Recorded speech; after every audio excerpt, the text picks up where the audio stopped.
Ekweremadus, not too late for Nigerian government to act. Look, listen.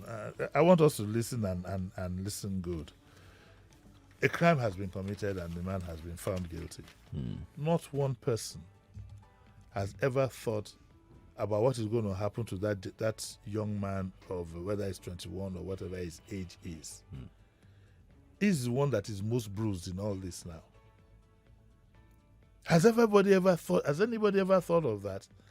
And then I'm asking myself, okay, is it because he's a former Senate leader that's why all this fuss is being made? People face trials every day and are sentenced. I mean, we are now even writing an editorial, and this editorial says that it's not too late for government. What do you want the government to do? To intervene in the cause of justice?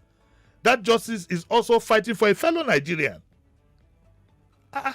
If Ekweremadu had not been a Nigerian, and the boy is a Nigerian, we should be fighting also that that there should be justice, because that boy has been badly treated. Let's get these things very, very clear.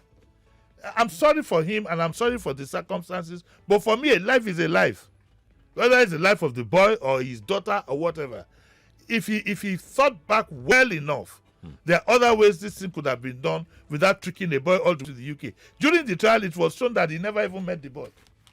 And I'm not too happy that the Vanguard will be writing an editorial and calling on the government to act. It's not a political crime. It's not for espionage or whatever. This is a personal crime, and he's a lawyer that should have been avoided. Yes, I can make a plea on his behalf, but don't let's overdo it. Because next thing that happens now, some people will be saying that the federal government did not I've already started seeing that. Yeah. That's what's going to happen. I've started seeing that. Next thing that they say, okay, it's because it's from the southeast. No. I've started seeing this crime was committed in his personal capacity. He's a lawyer who should know. And yes, whilst I plead mercy for him, but we should also remember that the person affected by this matter is the innocent child that was picked from pushing his cart in Lagos to the UK. I believe very strongly that boy was not told the full circumstances of what he was going to do. To take a kidney of a 21-year-old boy?